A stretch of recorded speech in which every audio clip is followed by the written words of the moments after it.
Bonjour à toutes et à tous. Le printemps arrive dans quelques jours et en attendant, rien de mieux que de se réchauffer devant les actus avec un bon chocolat chaud. Voici le sommaire de ce vendredi 10 mars. Quand on cherche un travail, avoir un portfolio complet et beaucoup d'expérience ne fait pas tout. Le savoir-être est tout aussi important, c'est ce que les élèves du collège de Niederbronn ont pu apprendre lors d'une journée au Moulin Neuf la semaine dernière. Du changement chez Peinture Schmitt. L'entreprise gundershoffenoise recrute et investit dans une nouvelle machine.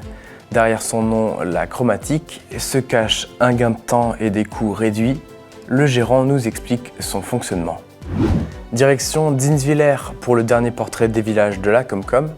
Le maire nous présente les particularités et les spécificités de sa commune. Ils étaient en Turquie pour apporter leur aide suite au séisme. Le récit de l'aventure d'Éminé et de Cynotechnique 67, enregistré il y a quelques jours. Alors les journées à Vannes, c'était l'accueil de ces victimes. Ils les ont placées dans des hôtels, dans les appartements, dans des cités universitaires. Et donc ces personnes-là sont nourries et logées. Donc Kızılay sort 3000 repas par jour. Le croissant turc, le croissant rouge, donc Kızılay. Et on est allé dans un magasin de jouets. Et puis on a acheté plein de jeux de société, des jouets pour rendre un peu plus heureux les enfants victimes de ce séisme du 6 février.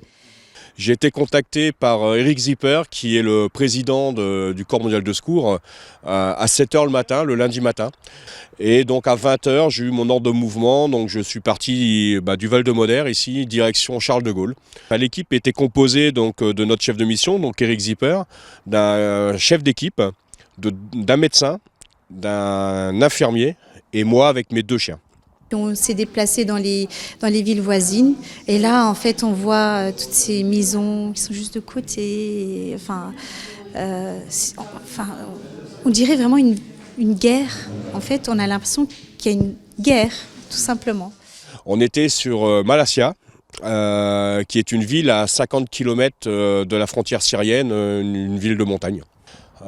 Donc on arrivait à 20h, à 23h on avait les autorisations pour accéder au chantier, donc on a travaillé toute la nuit jusqu'à 5h du matin, on a dormi 2 heures et on est reparti encore sur toute une journée de travail.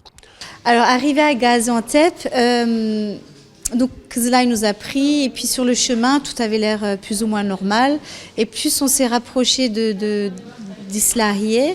Et là, on commençait à avoir une ville déserte. Sous la neige, moi j'ai mes 2 chiens qui se sont blessés dès les premiers jours, enfin dès les premières nuits de travail. Ils avaient le contact en permanence avec l'humidité, avec l'eau.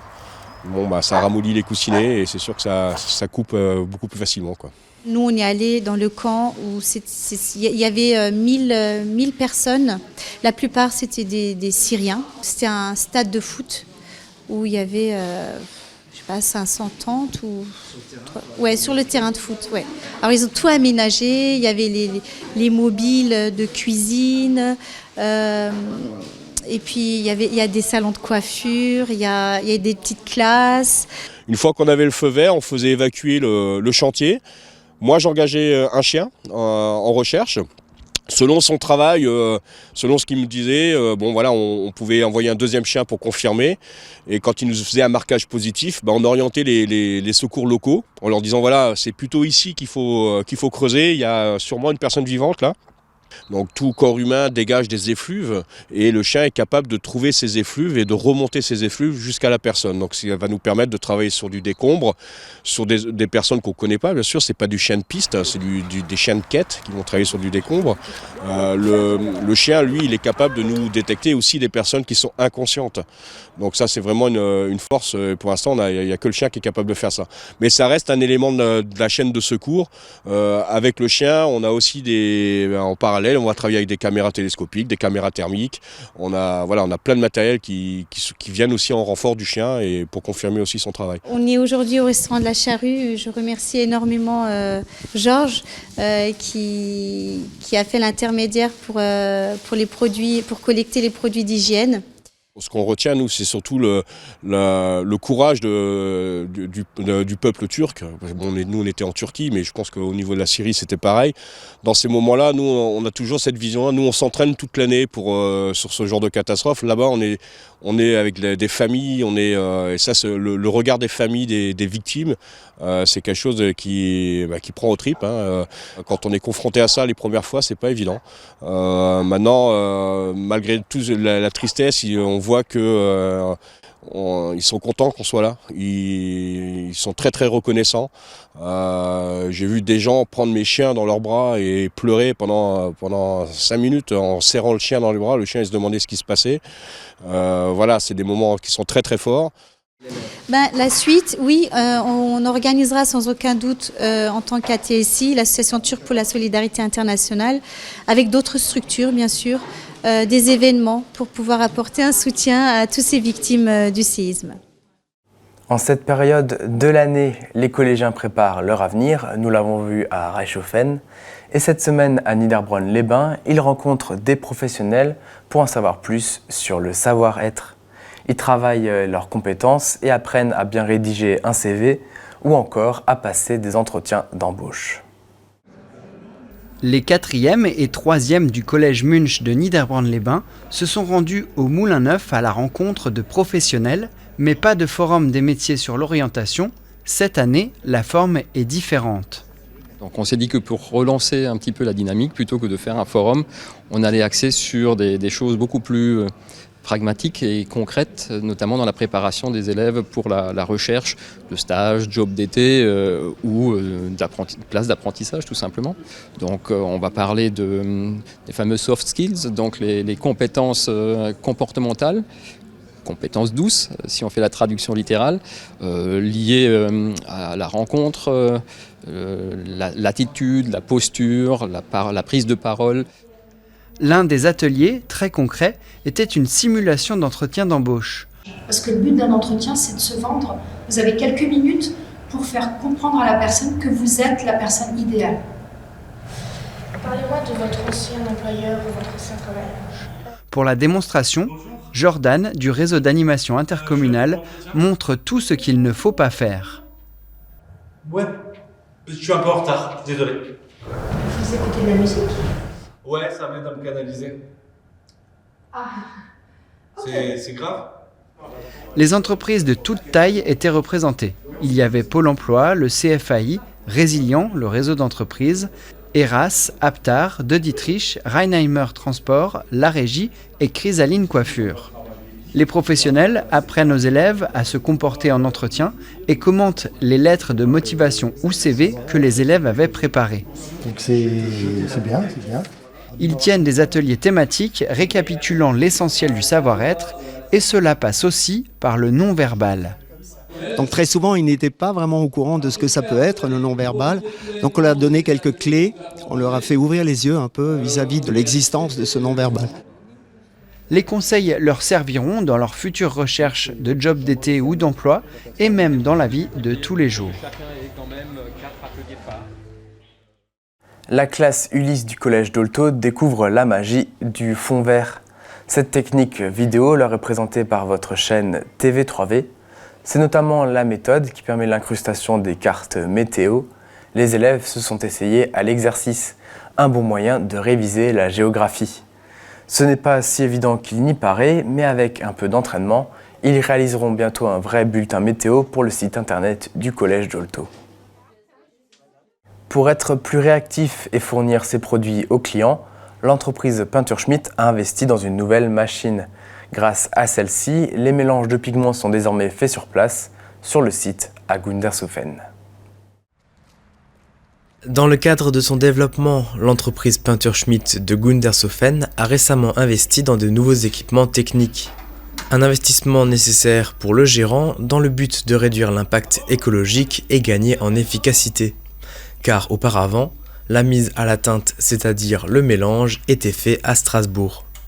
Plus d'emballage ni de transport, des délais considérablement réduits, la machine présente des avantages d'une grande performance. Elle est déjà en fonctionnement. Donc je vous présente la chromatique. Elle se compose d'un PC, d'un écran avec un clavier qui nous permet de sélectionner les différents produits ou les différents nuanciers, qui a servi une machine qui est composée de 32 canistères où on retrouve toutes les teintes du cercle chromatique. Donc c'est la machine elle-même qui va choisir en fonction de la teinte les pigments à injecter et la quantité de pigments. Donc c'est des jets sous pression de pigments en fonction d'une formule. Donc on peut faire toutes les teintes, que ce soit des produits pour l'extérieur, pour l'intérieur, pour des produits solventés, pour des produits à l'eau, pour des produits époxy. Donc après, la machine va automatiquement faire une perforation du seau, du fût, et injecter la formule qu'on va lui donner. Et elle est capable de répéter ça autant de fois qu'on veut, avec une précision extrême. Et donc une fois que le mélange il est fait, on passe à une mélangeuse qui va, comme une machine à laver, nous mélanger le fût de peinture, et la peinture sera prête à l'emploi. La machine peut réaliser jusqu'à 500 000 teintes. L'opération ne prend qu'1 minute 30. Chaque couleur a son propre ADN avec la quantité des pigments incorporés au mélange. S'il en a besoin, un client pourra être fourni avec la même couleur à l'identique à n'importe quel moment, même des années plus tard. Plusieurs bases de peinture sont compatibles, que ce soit pour les façades, la ferronnerie ou la boiserie, en intérieur ou en extérieur. On dispose de toutes ces bases ici, ce qui nous permet d'être réactifs tout de suite. C'est-à-dire qu'avant, le client avait un délai de 24 heures pour récupérer une teinte. Aujourd'hui, à l'ère de Internet, où en 24 heures, vous pouvez commander sur le net, l'obligation d'évoluer était nécessaire. On ne pouvait plus rester à un délai de plus de 24 heures pour avoir une peinture. Donc maintenant, la réactivité nous permet de servir et de pouvoir produire la peinture tout de suite pour le client qui est là, dans l'instant.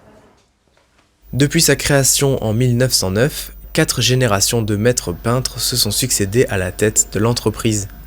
Avec cet investissement, elle continue de se moderniser. Peinture Schmitt compte aujourd'hui une vingtaine de salariés et recrute encore.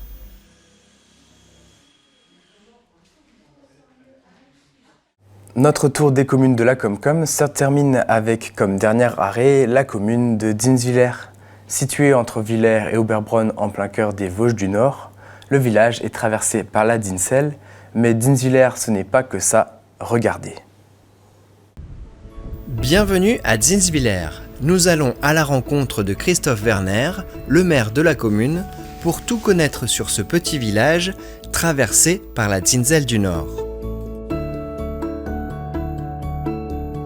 Rattaché à Oberbronn de 1974 à 1992, Dinswiller a pour voisins Oberbronn, Hofwiller, Kumbrechtshofen et Urwiller. Dinswiller, au dernier recensement, a 750 habitants. Il s'étend sur 714 hectares. Pour l'instant, il n'est pas comptabilisé tous les habitants du lotissement et les constructions qui sont en cours. Donc je pense qu'on va encore gagner une quarantaine, une cinquantaine d'habitants. On a toujours une boulangerie qui fait également office de relais poste et française du jeu. On a toujours la chance d'avoir un médecin dans le village, médecin généraliste. J'espère qu'on va encore le garder pendant longtemps. Et on a plusieurs artisans et l'usine de Dietrich qui emploie 350 personnes, plus une quarantaine d'intérimaires. Cette fonderie est très ancienne. Elle date certainement du XVIe siècle. Elle a été rachetée par Jean III de Dietrich en 1767. Aujourd'hui, l'usine est la dernière à appartenir encore entièrement à la famille de Dietrich. À Dinswiller, il y a entre autres du théâtre en alsacien, une bibliothèque, une bourse jouets en décembre organisée par les écoliers et une marche populaire à la Pentecôte. Cet événement rassemble 700 personnes. Il est organisé par l'Union des associations. Elle regroupe beaucoup d'associations, plus des sections d'associations. Donc ça fait la grosse association du village, qui organise également les festivités du 14 juillet et du Mesti en août. Une des originalités du village, c'est notre monument aux morts. Et là, j'invite tout le monde à venir le 8 mai. Il y aura la participation de l'association Les Fantassins de Lorraine qui vont venir en tenue d'époque. Et ça anime toujours un petit peu. Il y a les enfants de l'école qui vont venir chanter la Marseillaise. Le tout sous la musique de l'entente musicale d'Oberbronn-Dinswiller.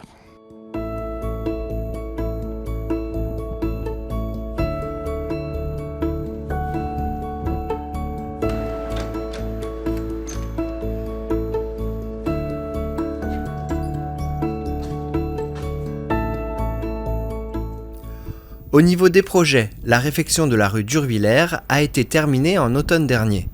D'autres projets arrivent, dont 2 sous l'égide de la communauté de communes, la lutte contre les inondations dans le cadre de GEMAPI et l'action 24 du plan paysage qui proposera de revoir l'aménagement de l'aire de jeu.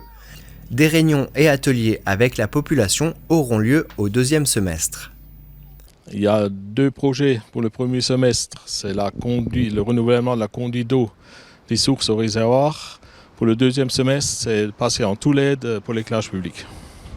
Et pour la suite, ça sera pour la 2e partie du mandat, c'est la réfection de l'ancien restaurant au Chevalier qu'on va transformer en maison communale. Ça veut dire accès handicapé pour les réunions, accès handicapé pour la salle de mariage, des bureaux pour mes adjoints, des salles de réunion pour les associations et également beaucoup de places pour les archives. 5 grands bâtiments sur 2 étages et demi, donc il y a assez de place pour faire tout ça.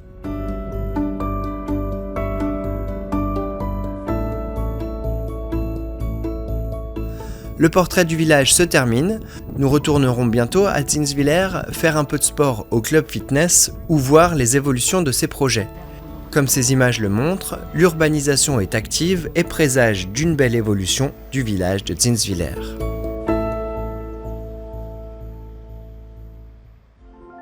C'est tout pour les actus. Tout de suite, on vous propose une nouvelle chronique auf Elsassisch avec cette semaine quelques blagues des Witzknübe. À la semaine prochaine pour de nouvelles actus et d'ici là, portez-vous bien.